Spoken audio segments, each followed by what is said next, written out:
Hi, this is Cindy And Michael. from Part-Time Permies, and it looks like we have a few people in the room so far. Kiri, hello, from Built on the Rock Homestead, and White Picket Fence, and Suburban Hillbilly, and looks like there might be a few more in the room coming. White Picket Fence said, can hear the music. Well, hopefully you can hear us now, so I guess sound check on that. All good. Cool. So we just keep getting busier and busier, it feels like, not finding time for much else. But um, did a few things today. You were just finishing cleaning. Yeah, got almost done. Yeah. Your sink isn't clean yet. Sink isn't okay. But we started the morning with chicken move day, which we do every Sunday morning. But I did get some pictures today, so we do have last time we had the nursery tractors, two of them in with the main flock, with the electric poultry net around all of them, which you don't have to have the poultry net around the nursery tractors because they're pretty much, I don't think anything's getting into those. Yeah, so you have to tug on it quite a bit. Yeah. You have to really want it. You have to, yeah. There may be something loose. They'll figure it out, but we haven't had any problems with them going without a poultry net, because they're all pretty much in a cage. But the cage moves. So we had them, and we shifted the big flock away from them. We're going to bring them back together probably next week or so. But we had to leapfrog Gus and the Silkies around them. So Gus actually got to check out the chicks, which was kind of funny. He was actually hard to herd away from those chicks and back to his flock. He wanted to stick with them. So that was this morning. I have comments coming in. Where's your mom? I don't know. She might be there. Might be busy doing something. I didn't talk to them this week yet, so I don't know. Yeah, so yeah, she is usually in the room. Linda came in, Bree came in, a few other people are joining us. Trying to see if I missed anybody else. Suburban Hillbilly, if I didn't say hi. Yeah. Just wait until October and November. You'll be busy. Yeah. Busy and healing in October and November, hopefully. So, yeah, we'll be very busy and hopefully not too early on that end either. My dad was actually born at my gestation in 1938. Oh, yeah. At home. They actually didn't think he was going to make it, but he did, obviously. So we had that going on this morning. We had the meat tractor being fenced. So that is one of the roof pieces being fenced with a 1/2-inch hardware cloth, and have to do the side still, but the top is just about done. So still working on that, but you did want to go over the permaculture jungle outside the. Yeah, we got quite a bit of stuff in there. It's Yeah. our most successful garden project of the year. Yeah, and we didn't do anything other than scatter some seeds. Twice, I think we seeded, and then what was remaining there from chicken feed and other things. So yeah, that's a combination of feed, some asked for forage seed, and so we've got and probably some kitchen scrap or whatever. So we've got some grains, a whole nice mix of grains. I have a couple of pictures. We have the oats here. Oats, a little bit of oats in there. Definitely had some barley that's done for the most part. Yeah, it's basically dried out. That might be wheat, actually. No, I think this one's barley. Okay. I looked up. The wheat is yeah.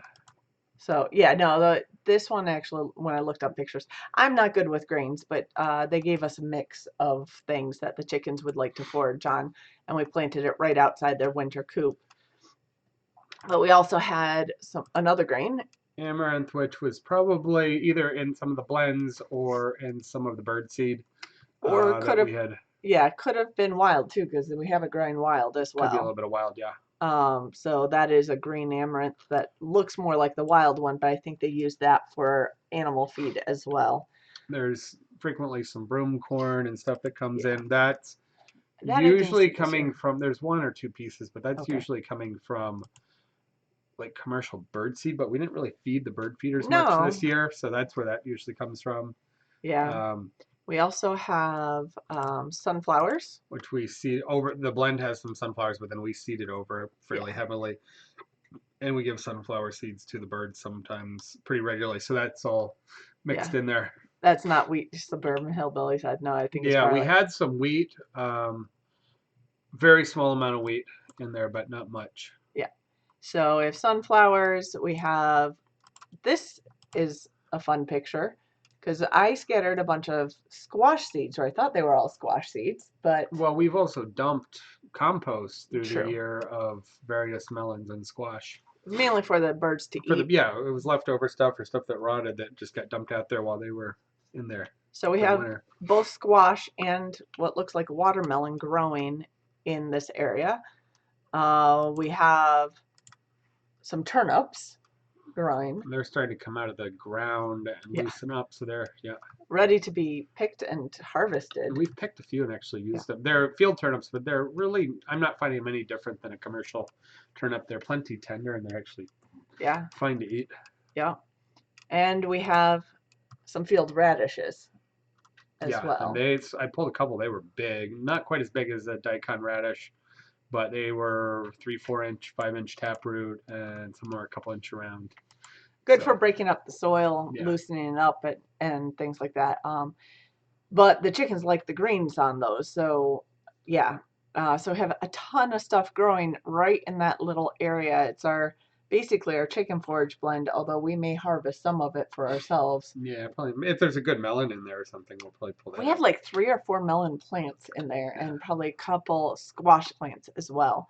So yeah, so we'll see what we get out of that. It seems like we might get more out of that for us than our regular garden, And although we have a lot of then we'll potatoes I knock can that pull. down a little bit and let the birds in there. They don't. Yeah. I know they don't like going into fields that are too tall. That bothers them.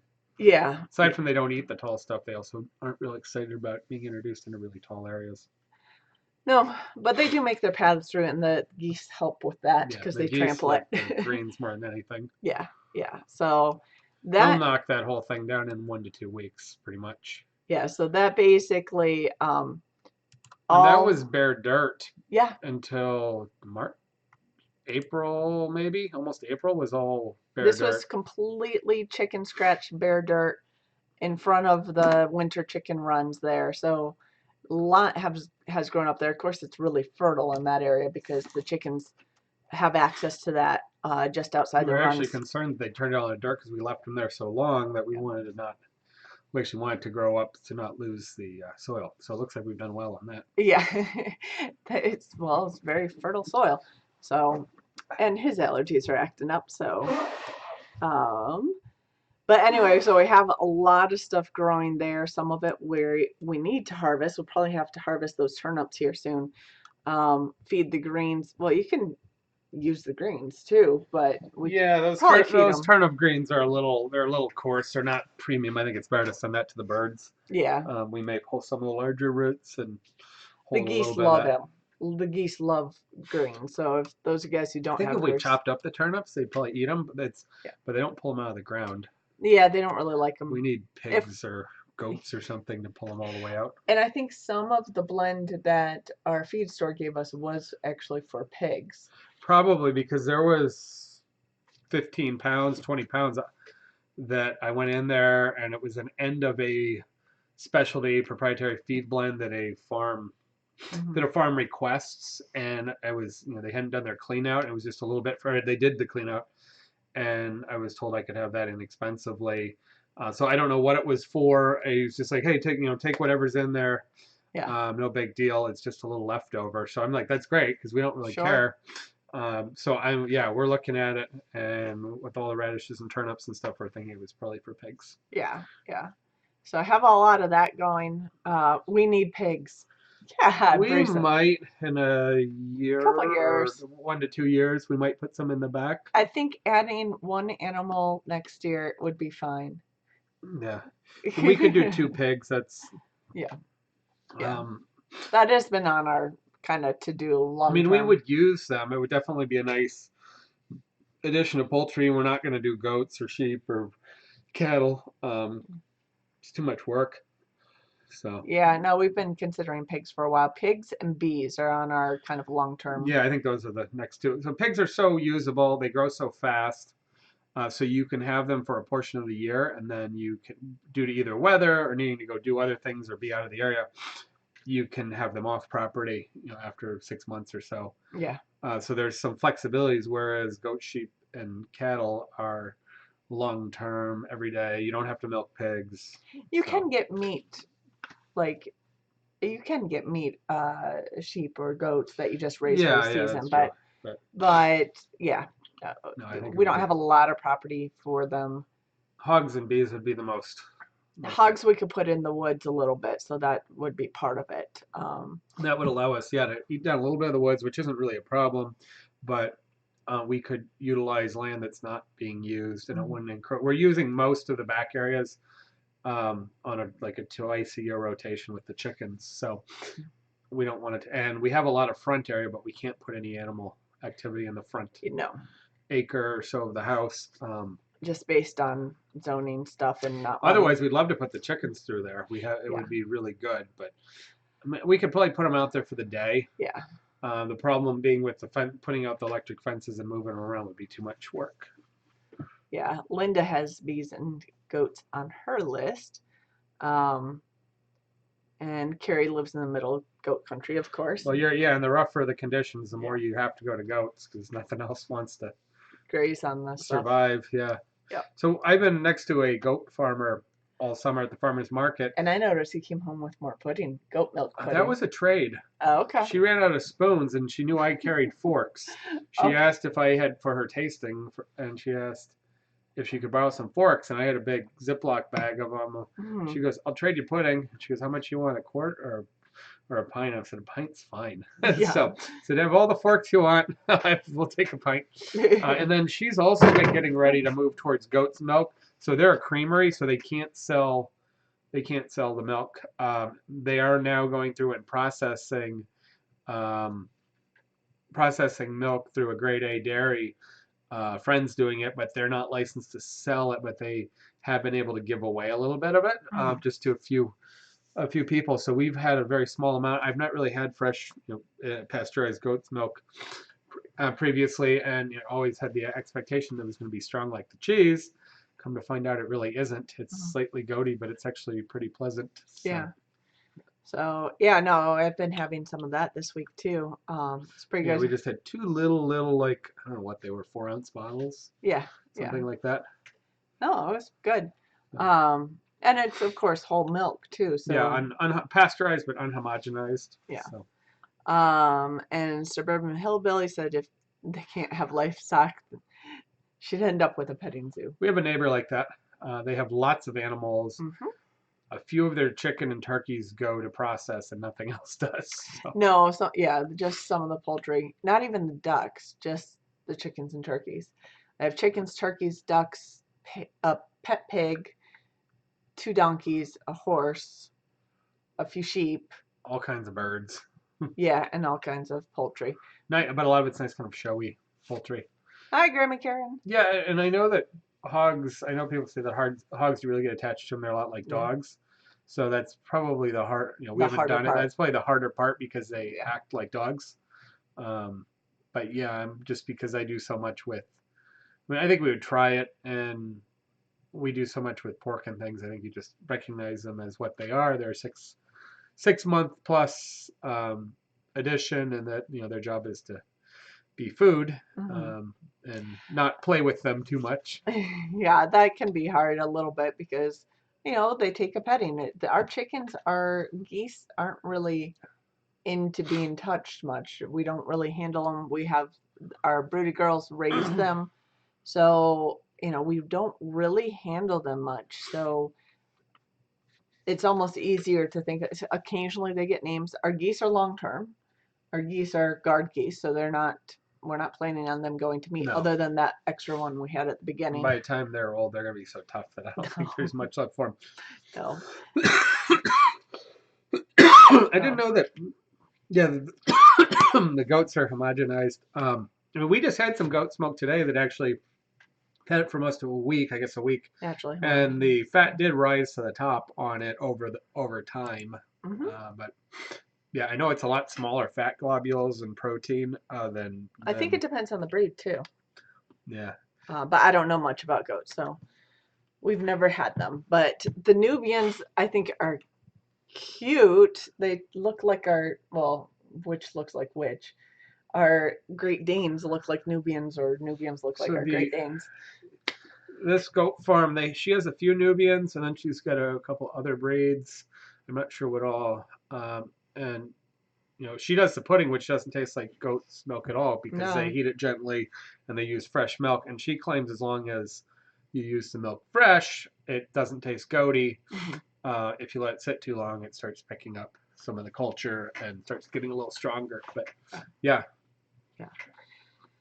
So, yeah. So I do like goat milk, and I do like goat cheese is one of my favorite actually in general. Always have like goat cheeses, even the ones that taste more goaty. Yeah, I like the aged goat cheeses better. I don't mind fresh goat cheese. Mhm. I definitely eat it, but I like the aged ones You were better. wanting to make some ricotta with the goat milk. Yeah, and I've had goat ricotta. Yeah. That would be fun. I actually have some goat Gouda in the fridge right now. Oh, I should snack on that. It's been there for a week. You don't look around in the fridge. I do. I just haven't.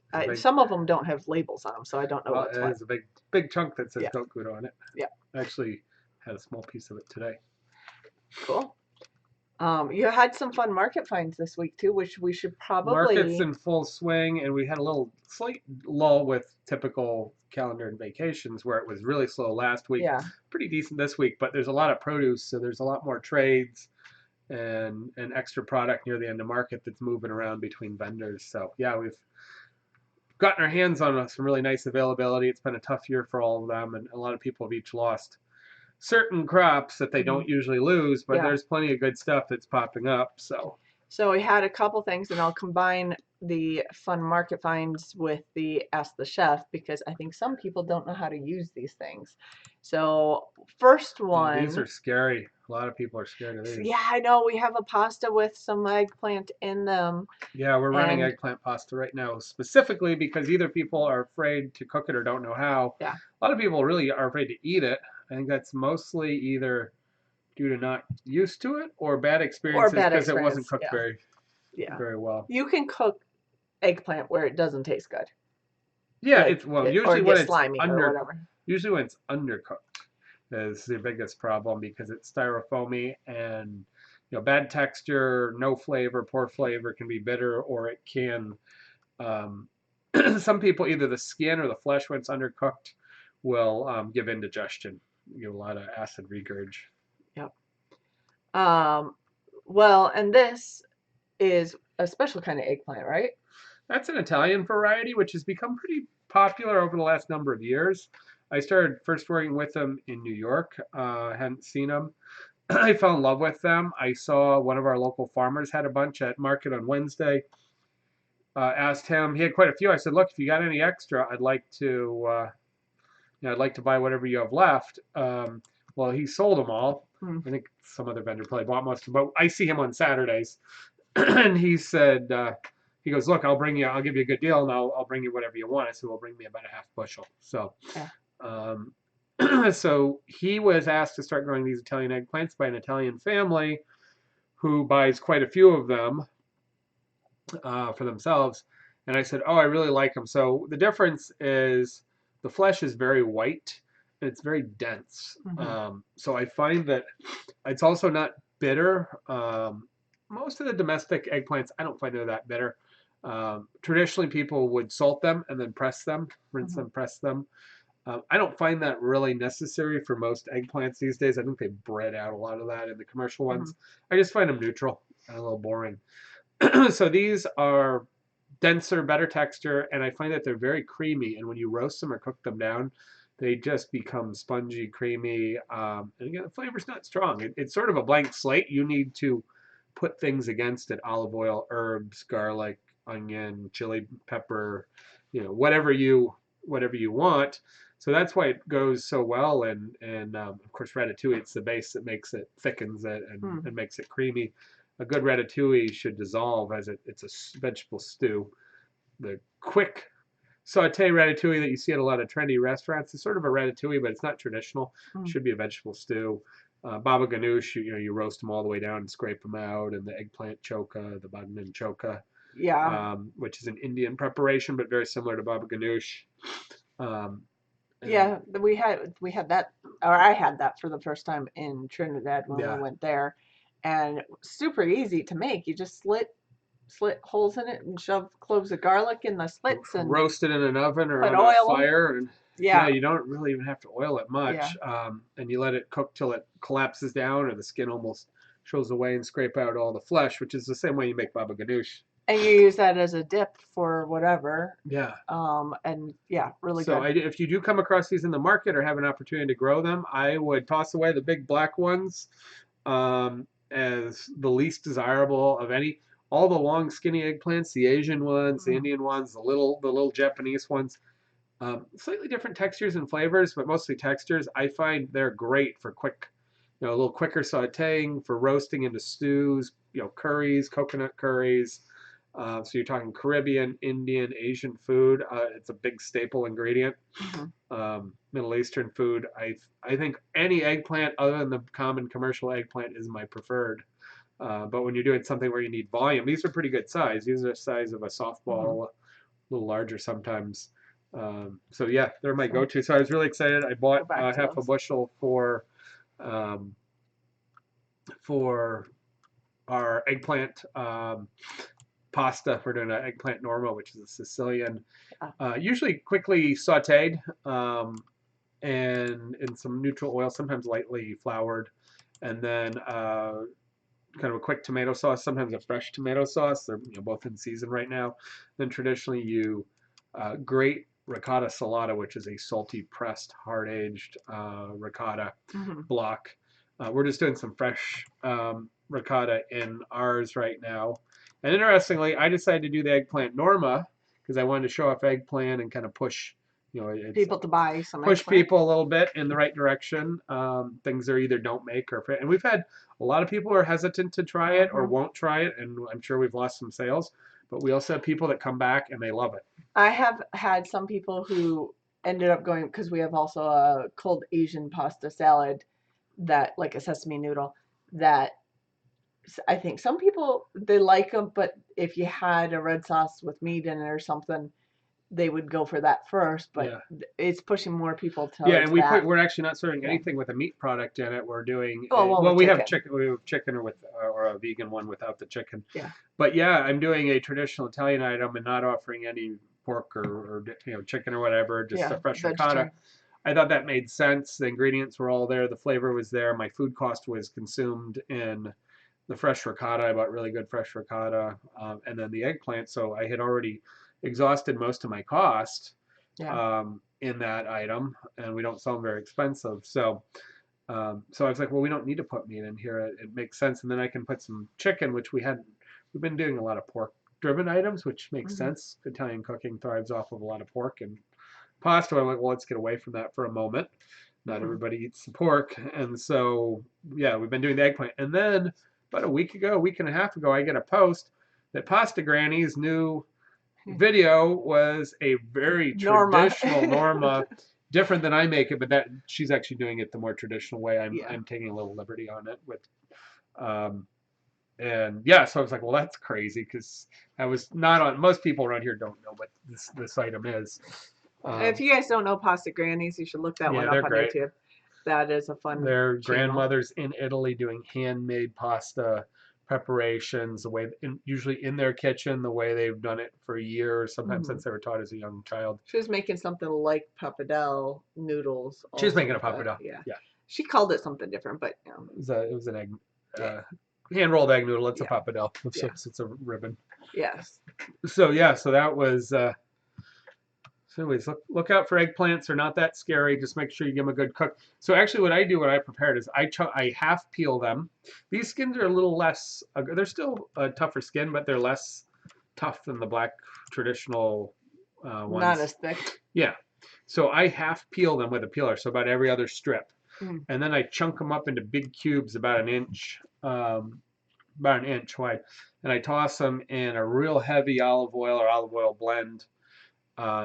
Lots of fresh garlic, salt, pepper, and some dry basil, or sometimes a little dry thyme, and sometimes a little chili flake. And then I roast it on high heat, like 500, 525, and I wait for them to collapse down or to get a little toasty and brown on the edges. Ideally, with a commercial convection oven, I can get them more brown on the edges. And so that allows some of the moisture to come out, concentrates the flavor, roasts all the herbs, and starts to collapse. Thanks, And then, Suburban. there you go.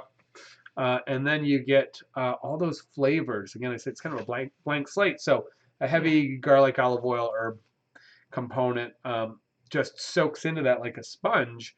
And then I toss that into the sauce after the sauce is finished and hot. So that I'm assured that the eggplant are full flavored, well cooked, and they almost start to dissolve the way I'm doing in the sauce. That way, they almost start to dissolve, and you can see them there, the little bits of skin where it was half peeled. But if you don't tell people it's in, like, oh, I don't like eggplant, and you tell them to try that, I think way over half of the people that try it will say, oh, this is really good, and have no idea that the eggplant's there. So Graham and Karen said need to do a yeah, cooking that video. that would be a good one. Yeah. We're kind of too busy to do any cooking videos right now for another month or two, Probably get in, and then we'll have a baby here. But I can't hardly keep up with my pasta orders right now. Yeah. And we've just got so many market and wholesale order and which things is great. coming in. Great problem to have, but probably in the winter we'll have more time to get more videos I'm out actually in general. digging for more part-time people. I got one or two more people that we may start bringing in. The problem is I don't know how much we're going to slow down into the winter, and I don't like I don't like people hoping to have hours, even if it's a day, and then think, oh, I don't have anything for you. It's kind of put out that way that there's no guarantee, but I don't like to have too many people on staff that I want. But then I always want to have flexibility that we can cover things, and I still make all the pasta right now.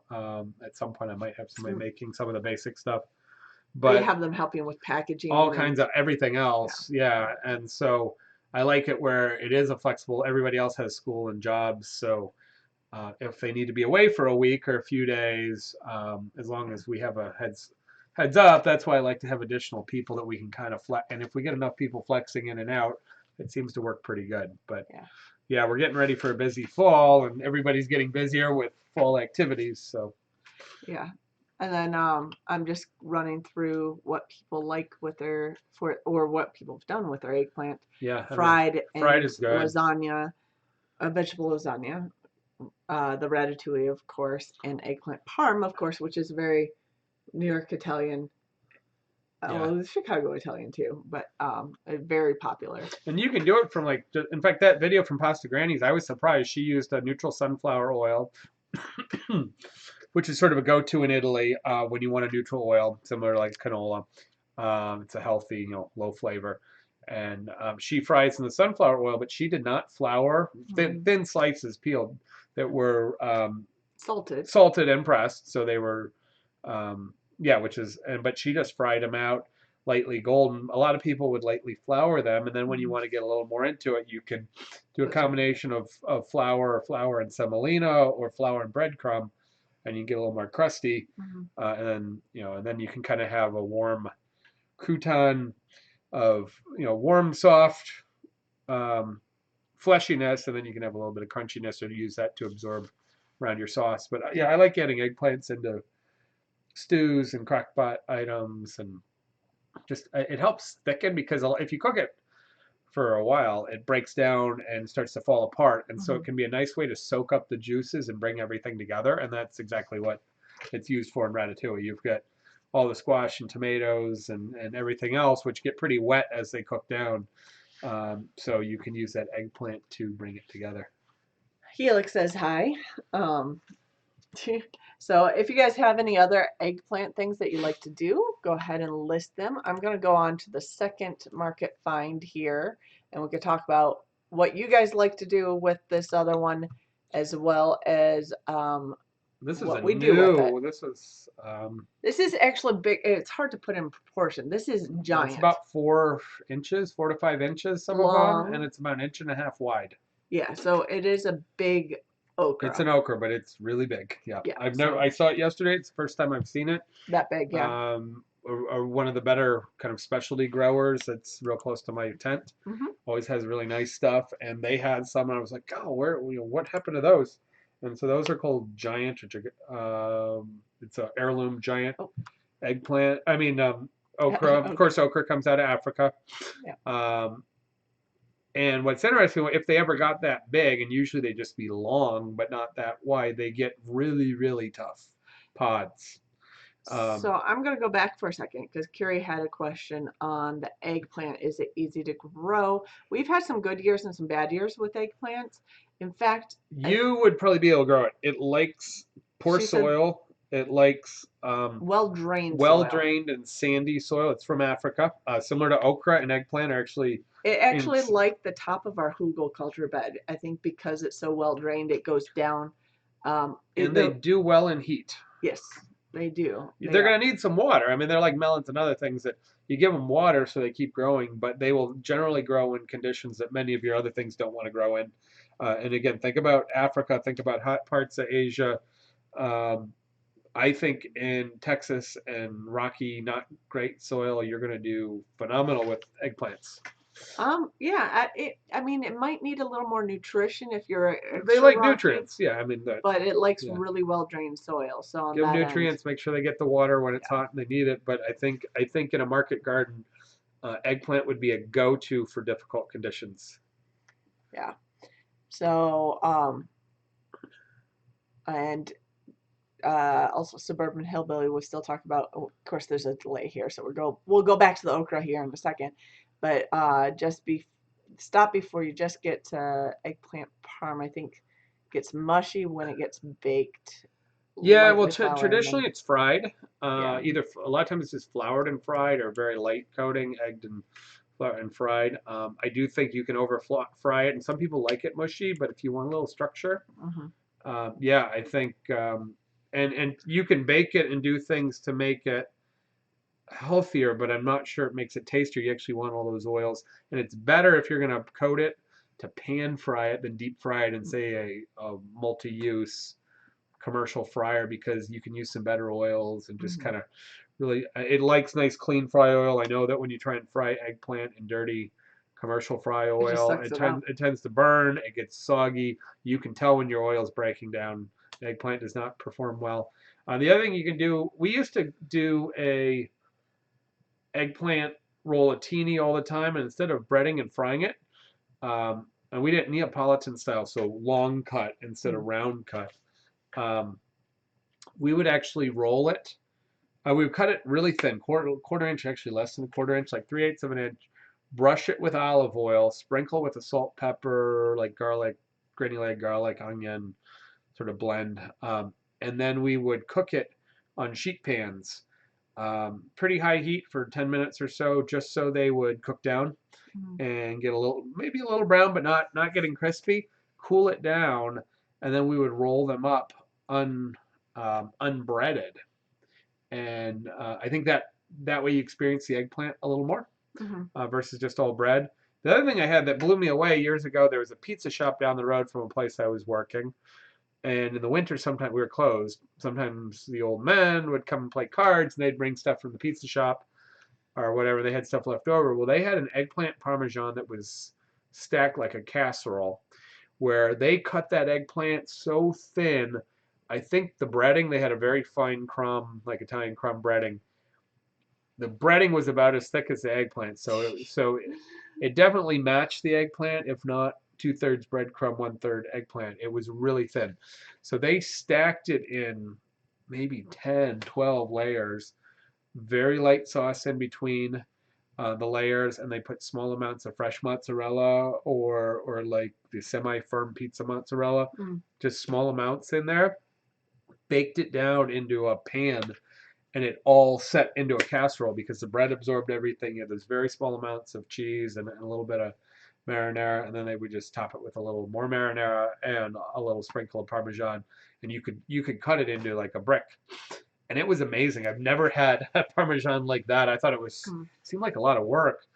We started buying. You can actually buy cases of Neapolitan cut breaded eggplant. We started doing that a lot because the labor was killing us on some of it. And that was, they're out there commercially, but not, I haven't found it that thin. If they did, that's a Yeah. specialty product. It was really, and I've made it that way a couple of times because I really thought it was good. Yeah. Suburban said flea beetles end up being a problem in the south for eggplant We had a little beetle activity this early year. this year. Yeah, Um, that's okay. That's interesting. I would say probably They eat the planting it. leaves and then they kind of recover and take off again. Plant it with herbs around it, and that Yeah. should help. We had the other thing we had in our hugel bed was thyme. We have some mint that wasn't as close to I'd it. put a lot of oregano and basil and strong. I'm talking about what you grow it with, not what you No, put. I mean, that's what I mean. I would put But those yeah, really no, strong, oily herbs next to yeah, it, all I don't mixed know. in with It it. might even it was a little bit further away from our garlic, but it was not that far. Two So that might families be in. hi to Yep. family. Um, but that might actually have also helped it. So it may have been the combination of being, having a bunch of herbs on the hugel bed along with having the eggplant at the top of it, which was well drained area of it. That's the best place that I might put it back there next We year. find even though once they've starts have been put in, even when bugs get at it and start eating the leaves, It it bounces definitely back. stunts. But we have not had them really die off. They come No. back, and then they're usually good. But they could have a week or two where things get beat up, and it definitely sets them back. Yeah. But yeah, I think if you're in rough, poor garden conditions, eggplant something you should get in, as long as you're not in clay and wet. Yeah. Eggplant something you should get in there and try and prime the soil with it. Yeah. The other one that we found, the okra, going back to that, the giant okra, that, what do you do with that? I mean, people fry okra Yeah. and So stuff, that but okra, so the interesting, it's so big, it's yeah, go tender. back to it. I mean, you could cut them open, you could almost kind of stuff it, which would cut big rings. It's a nice showpiece. So traditionally, okra is fried or stewed. Again, in Africa and parts, throughout the world, Caribbean. it's used in many stews. A lot of times, it's even put in curries and even the coconut curries and things. Um, I think that and when you cook it a lot, it really starts to break down quickly and disintegrate. It also becomes Oh, cool. Sorry. Adam Link, thank you for the Art and Brie update. They actually have, I think Swedish Homestead started a GoFundMe for wow, them. And I noticed it was at 25,000 last night. It's at wow, that's crazy. 35,000 to help with their they have a mold Yeah, problem they're in the gonna have house. major renovations. Yeah, so that is awesome. That's probably gonna give them a lot of flexibility to do what they need to do and do it quick. Yeah, that's good. So yeah, if you haven't checked out what's going on there, check out their channel. They have a video out. I know I haven't seen the one from today, but I know they were blown away by what's going on that, fundraiser So there. we've gotten to meet Art and Brie. Of Yeah. course, Art assisted with our hog butchery class At Justin. for that 3-day class. Yeah. So they were with us for 4.5 days, most of our almost our whole trip. Their family was down at the roads, and Justin just posted a video this evening on what's going on at Art and Brie's house did he? too. Okay, So that probably boosted that today too. But yeah, so yeah, they're close friends that we of course met through the roads, and Art was the one that was available to help out, and he wanted to help with the beef, and wasn't available, had to work. But then we set him up with the hogs, and he was a huge help because he had cut hogs. He had, he raises, and he's done some of his own videos, and then he's pretty skilled. I had a little more background on some of the finer detail of finishing them, but he was a huge help, and they were a lot of fun. So we got to hang out with him for most of a week. Yeah. So. Oh boy, we're getting off we'll get to that. Rendering lard's a good idea.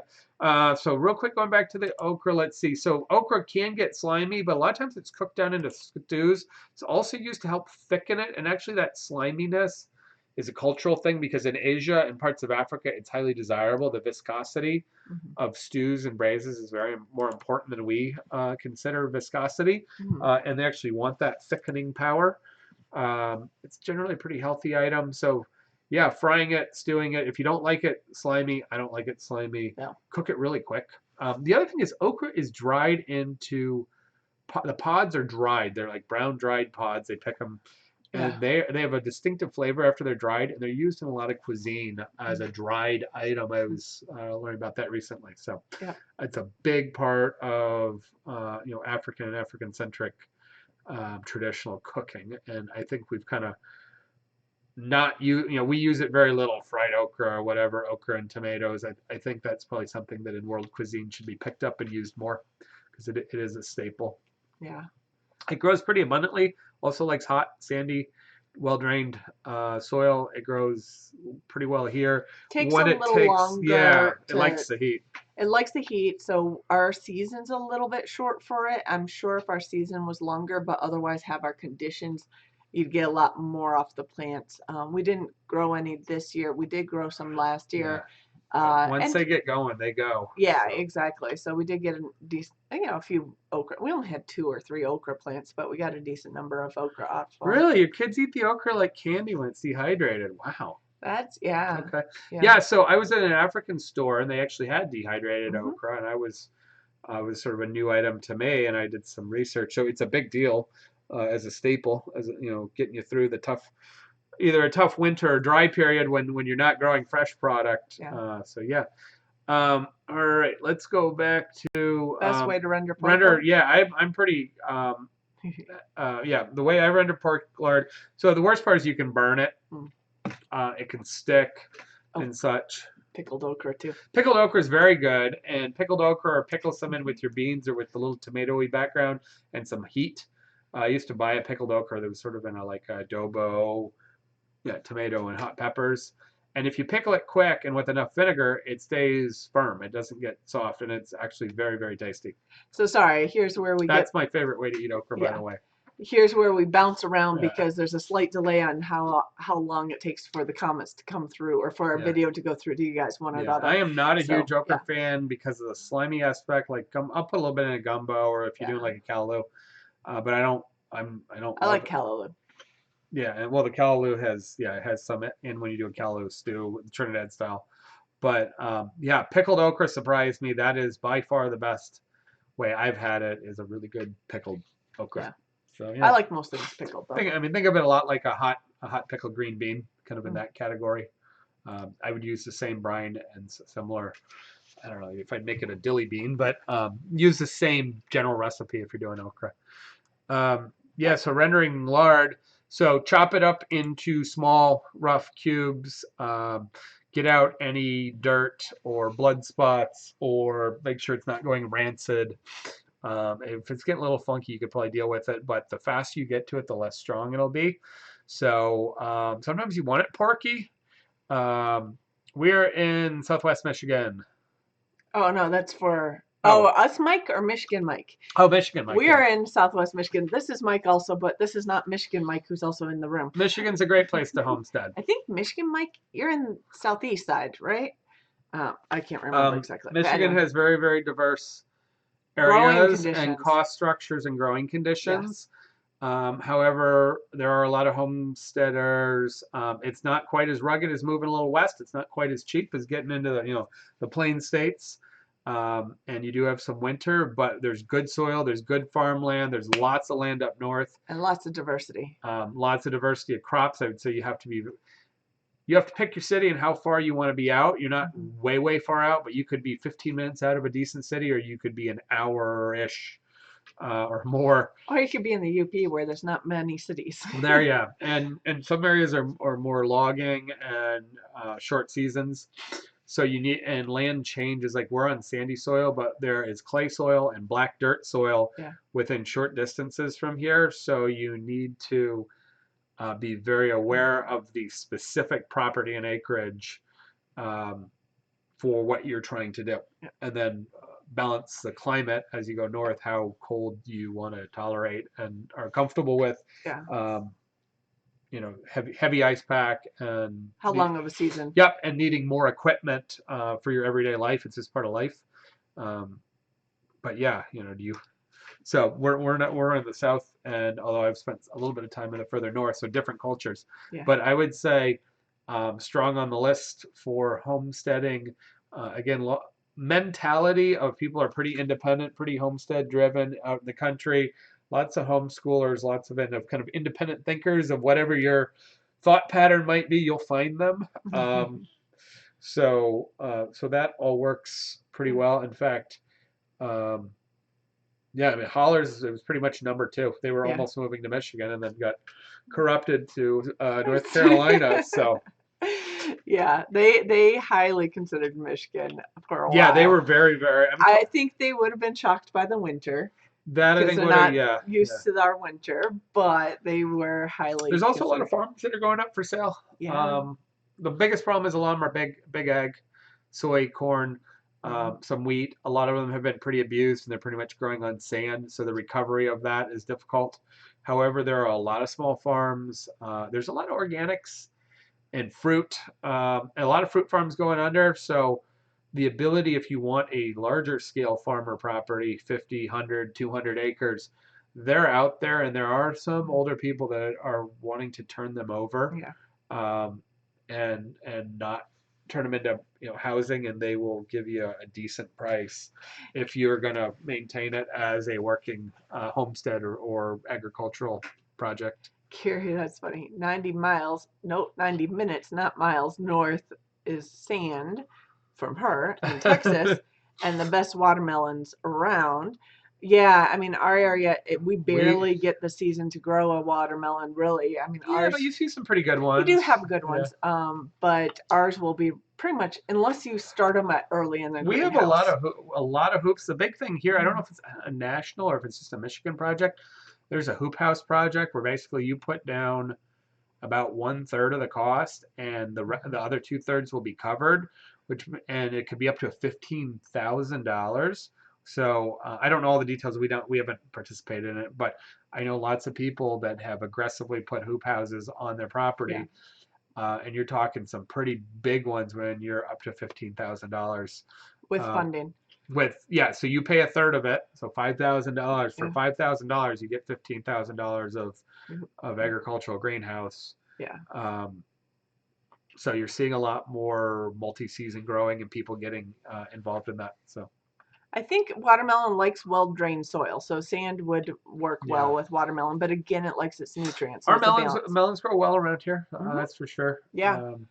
Does South Michigan get a lot of cold weather? Yes. We're in Southwest Michigan, so we're on the edge of zones 5 and 6.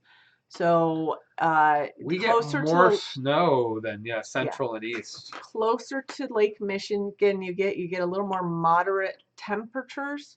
So we're probably about 5 degrees warmer than the same latitude on the east side of the state, but we get more snow.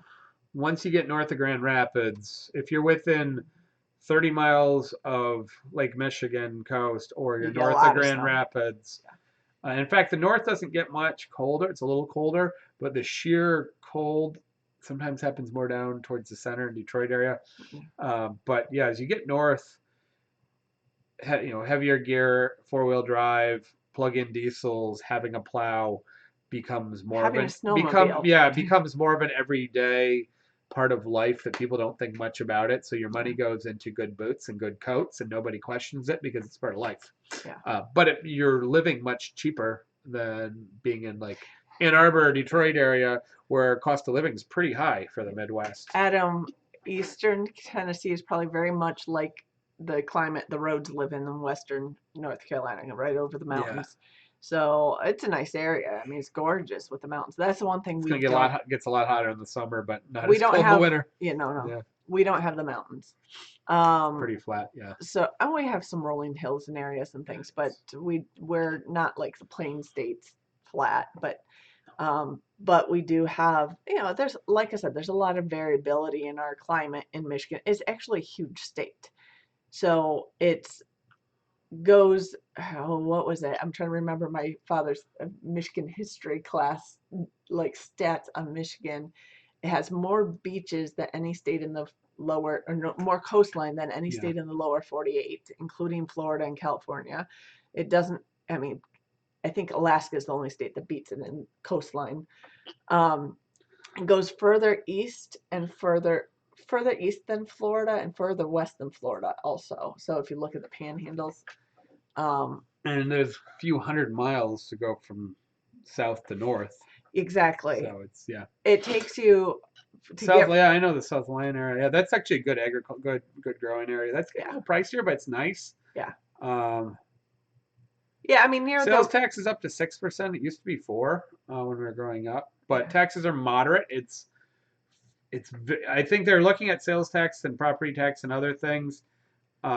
Income tax. I saw a thing. Tennessee is better on taxes. Yeah, Tennessee. I lived in Memphis. Tennessee, what doesn't have They don't have one with taxes. They don't have Is it income or is it property? income tax. I don't remember which No one. income tax. Yeah. No tax on food, correct. Yeah. So actually looking at some stats, I saw Michigan tax is like number 49 and number 50 on the different taxes. So it's square in the middle. Cost of living is Number 49 or 50, you mean 50th percent? oh yeah, percent. Wow. So it's right in the middle on cost. On taxes, it's a little bit below the middle on cost of living. So it works out pretty well. The other thing, there are a lot of rural areas that aren't real wealthy. So if you're looking at agriculture, if you're looking to homestead and kind of do your own thing or do things that are internet driven, it's great. If you're looking to do agriculture or product things, you need to make sure you're positioned to get into one of only about 5 or 6 bigger cities where there's a bigger marketplace and a higher price point to be able to sell product.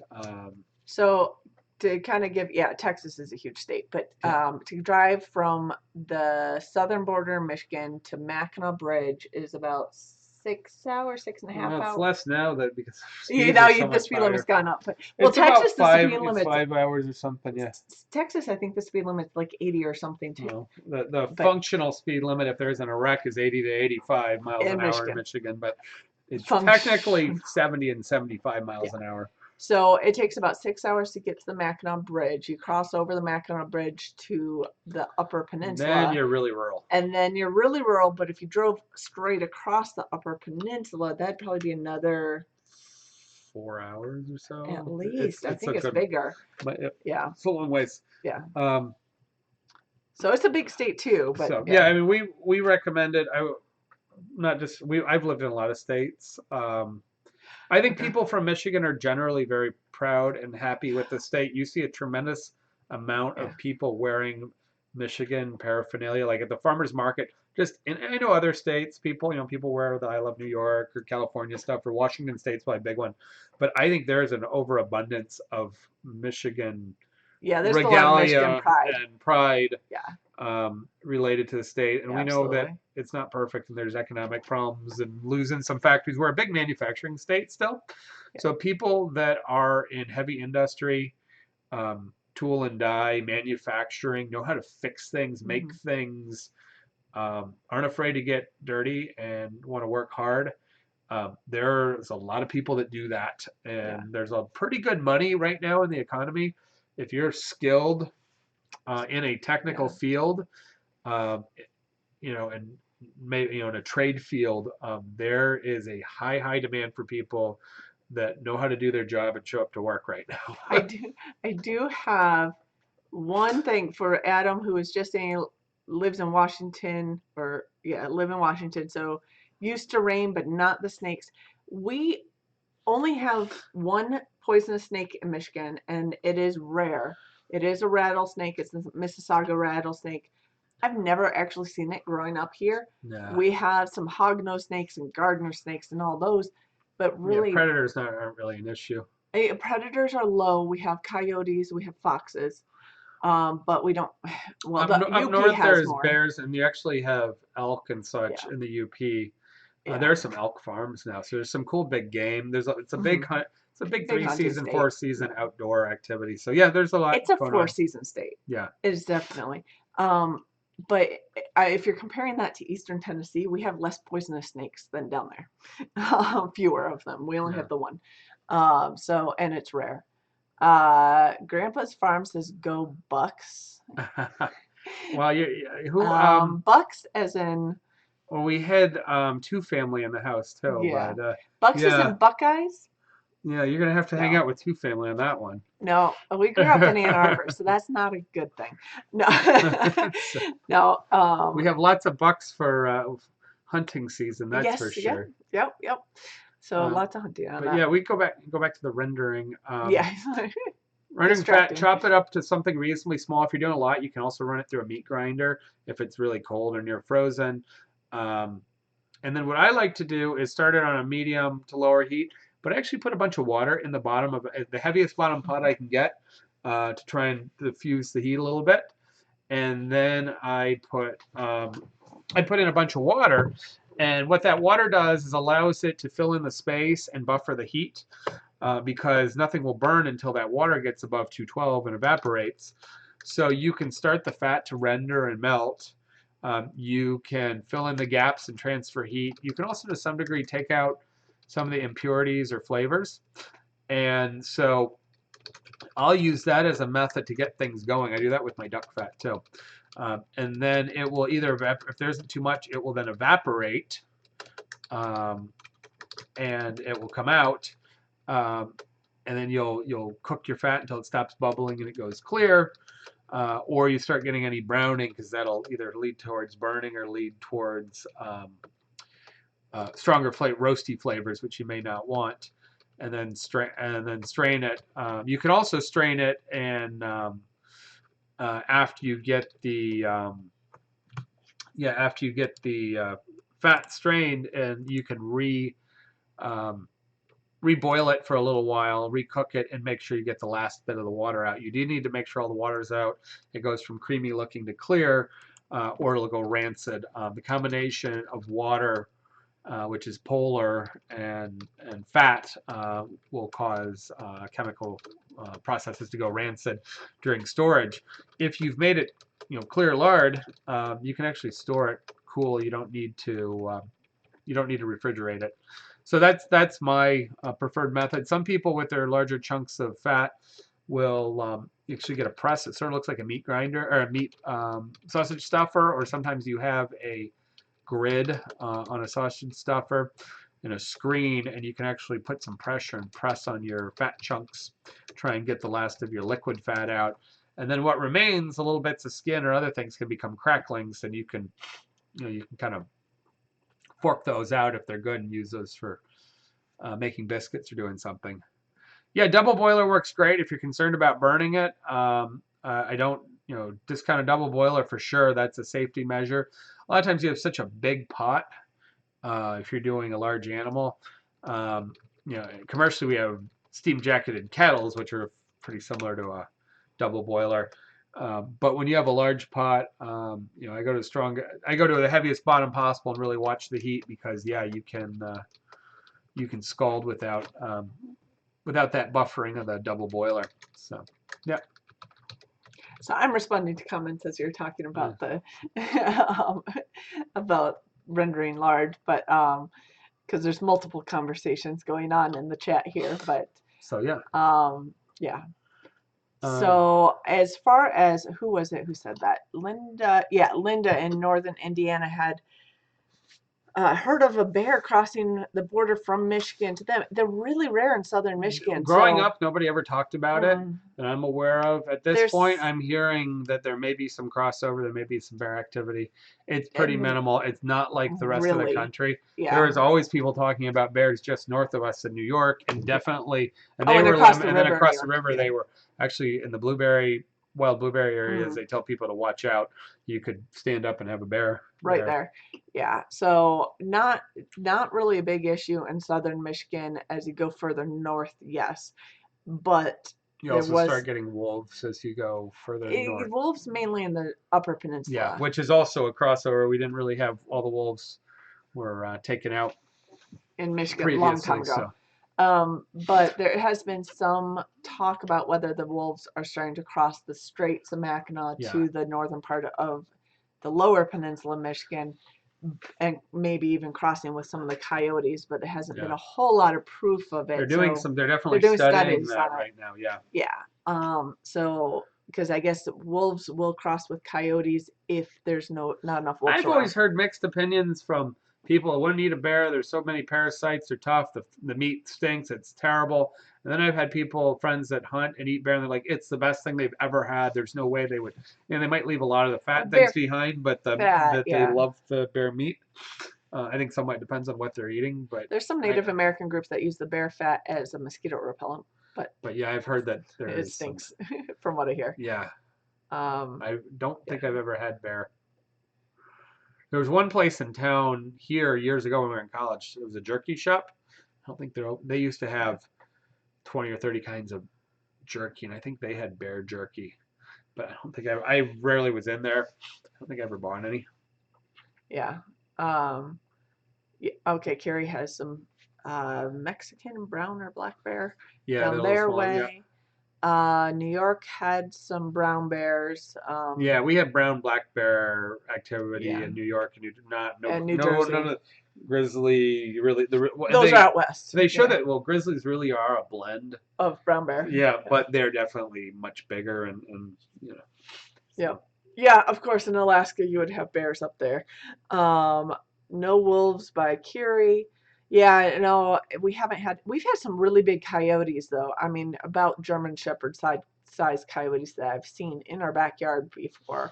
So Well, Lard definitely makes the best pie crust. Yeah, yeah. and that's one thing. Like the Bear lard makes the best pie crust. Who Friendly Whitman is what Grandpa said.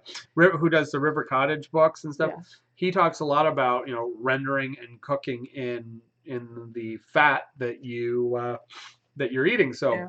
why aren't we using lamb fat when we're cooking lamb? So I think that makes a lot of sense. So and they all do have their own flavors. So White Picket Fence says they could like us for about 6 more days, then you're just kind of okay until no.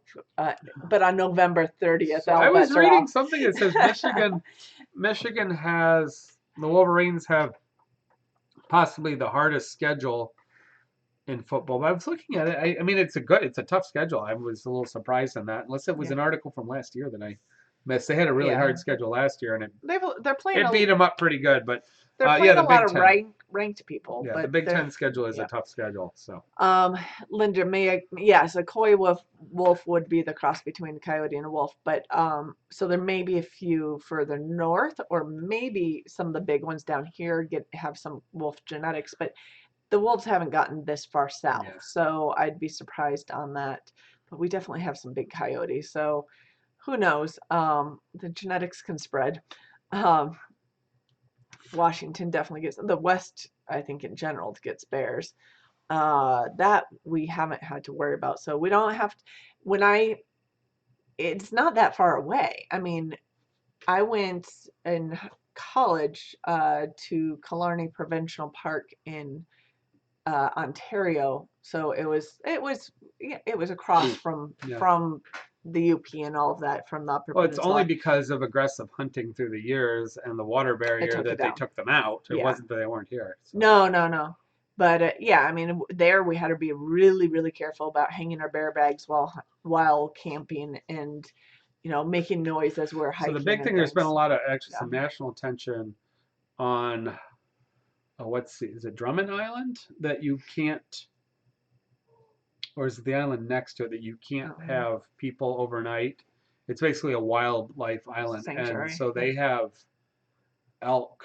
I think it's elk on there, and the elk population exploded, and of course they're concerned about them dying in the winter with not enough food. So they lost the wolf population, nearly lost it. So they've introduced a number of wolves, and it's been going up and down, and they just introduced more. I think it was last year. So it's a huge ecology project to try and balance a native. Oh, and then the wolves got so low they had to introduce some Canadian wolves to get some new genes in. So they're trying to get a balance between a native wolf population and a large elk, or was it? I think it was elk. Population, so that they keep in balance, because it's a large island, but it's not that large. So there's a lot of research been going on in that. So that's a very protected space. I think the lower peninsula of Michigan has fewer of the large predators than most of the country.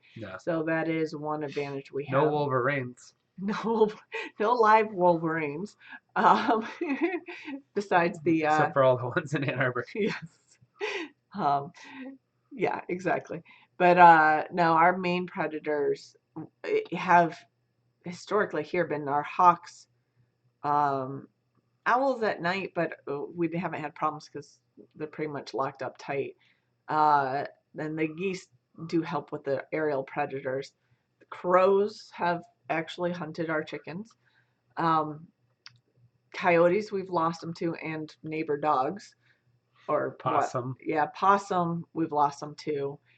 We haven't had problems with raccoons, although I'm seeing more evidence of raccoons nearby, not here Something's holding the raccoon population way in check down. here. Yeah, I don't So know if it's coyotes or possums or something is because we don't really see. yeah, In the city, of course, they dominate because they live in the sewers and then and they eat all the garbage. yeah. Yeah, But here they're pretty limited. yeah. So we are pretty limited on those predators. We have some, but not a huge number. Most of them are smaller predators. So that's where the geese, I think, help the most. I cannot see a goose scaring a coyote off.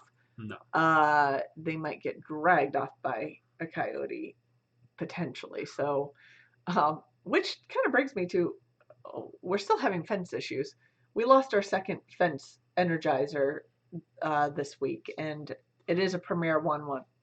So I have to get it.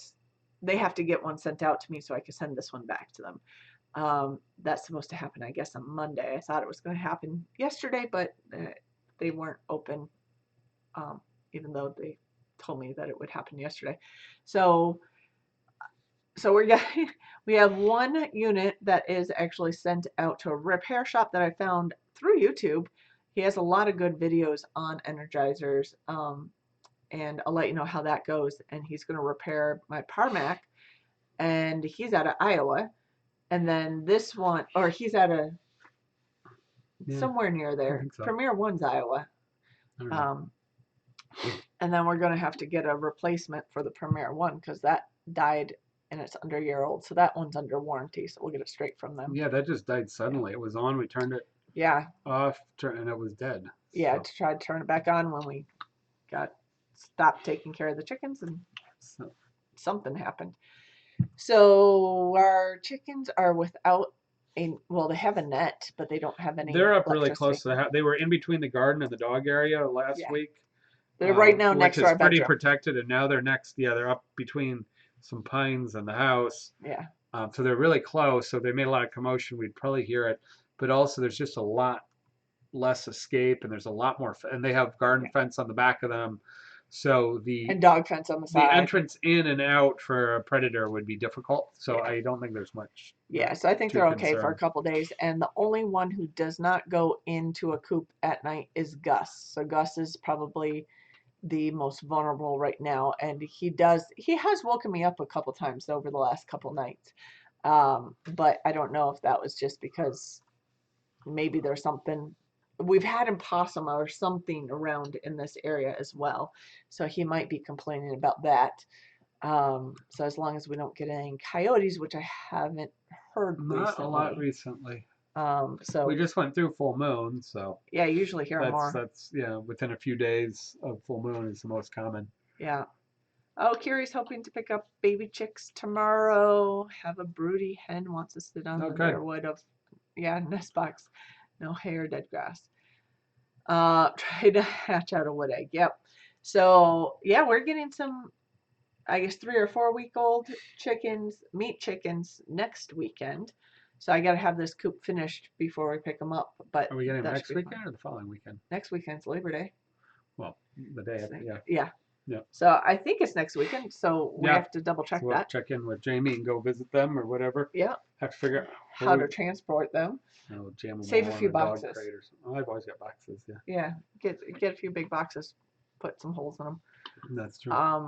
You're going to burn boxes in the next couple of days, so don't burn a couple of them. I've got brush and boxes we need to burn and get out of the way, but the chickens have been too close. Oh, your mom's here. Had dinner engagement, just got home. Catch up. Yes. So my dad always watches the next day. It's funny. He watches at breakfast, he says. Yeah, he does. So time for a coop cam, huh? Yeah, I haven't.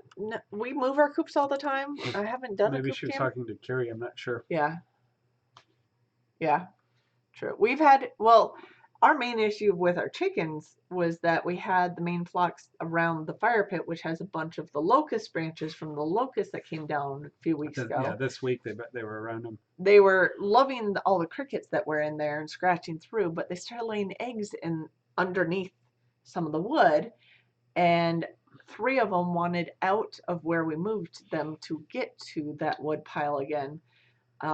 So we're gonna The have smaller to. branches that were say under 3 inches or so Yeah. from that big locust that fell over a few weeks ago, all quickly when we cut up the wood quickly and moved it over to the woodshed.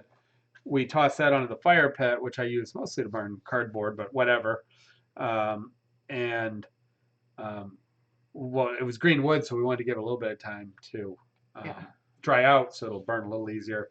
And then, yeah, we've got the chickens around them the last few weeks. So, but now I've got a lot of boxes building up and Gotta burn some stuff. paper flour bags, and it's time to get out there and burn it all down. Yeah. Kiri, yes, my broody moms from the main flock act the same way. They want to attack. You can hardly touch them. You know what I do is I have to wear a sweatshirt and leather gloves to be able to take them and move them anywhere because they bite hard, definitely when they've gone broody. So I definitely armor up, I guess, in a way. And sometimes they'll get you through the sweatshirt too, but at least it has a little cushion layer on there. So yeah. So anyway, I'm just looking through. It's after 10, and I know your mom just joined us, but we should probably wrap